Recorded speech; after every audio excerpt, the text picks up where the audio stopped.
Olá! Ter alguém do nosso lado durante uma internação no hospital não é nenhum luxo, né? É um direito fundamental.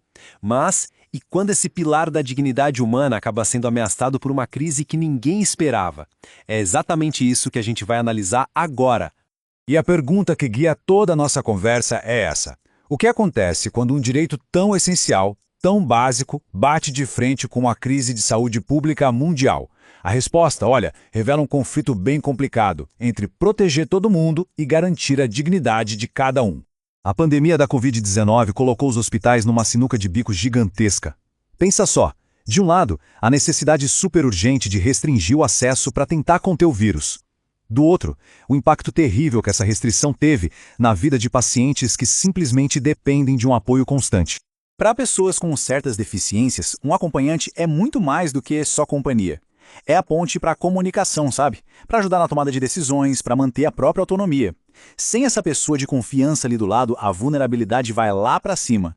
E é muito importante entender que o direito ao acompanhante não é uma ideia que surgiu do nada por causa da pandemia. Não, não. É um direito que já está mais do que consolidado na nossa legislação. As regras são bem claras. A lei é bem específica e protege alguns grupos: pessoas com deficiência, idosos com mais de 60 anos, crianças e adolescentes, e também as mulheres em trabalho de parto.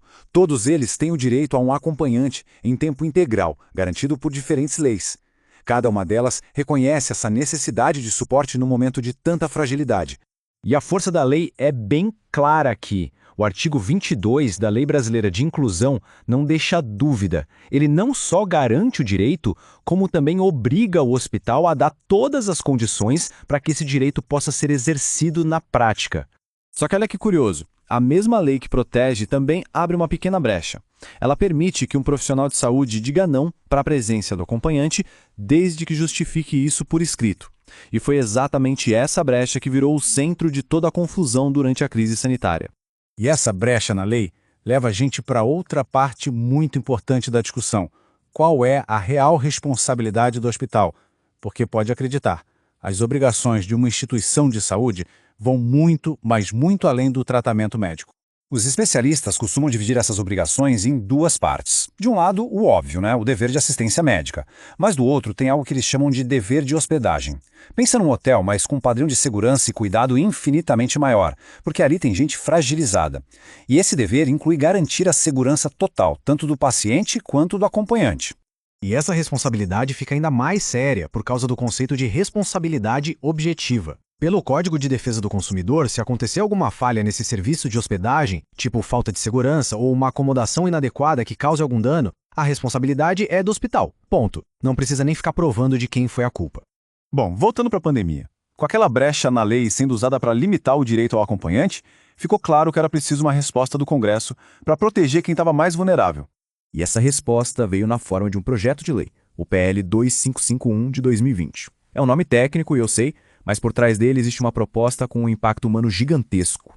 O objetivo desse projeto de lei é bem direto: fechar de vez aquela brecha que a gente viu. A ideia é garantir que, mesmo em situações extremas como uma pandemia, o direito ao acompanhante para pessoas com deficiência seja respeitado, evitando que a decisão fique na mão de cada um. A própria justificativa do projeto dá um exemplo muito forte para mostrar por que isso é tão importante. Para uma pessoa no espectro autista, por exemplo, o ambiente do hospital pode ser desesperador. A presença de alguém de confiança não é só um conforto, é indispensável para o bem-estar e até para o sucesso do tratamento. Então, o cenário é esse. Temos um problema claro e uma solução proposta na lei. Mas, como a gente vai ver agora, existe um abismo entre a intenção da lei e o que acontece na realidade. Olha só essa linha do tempo, dá um desânimo. O projeto foi proposto lá no comecinho da pandemia, em maio de 2020. Passou anos rodando pelas comissões do Congresso e até hoje continua na gaveta, sem virar lei de verdade. A consequência disso é bem clara. Essa demora do poder legislativo cria um vácuo, uma incerteza. E nesse vácuo, o direito fundamental de pessoas com deficiência de ter apoio num dos momentos mais difíceis da vida continua em risco, sujeito a interpretações e decisões que podem simplesmente anular sua autonomia. Sabe, ter uma lei no papel é o primeiro passo, mas é a aplicação, a agilidade dela que realmente faz a diferença. E a pergunta que não quer calar é: quando o processo legislativo não acompanha a urgência da vida real, quem é que protege os direitos dos mais vulneráveis?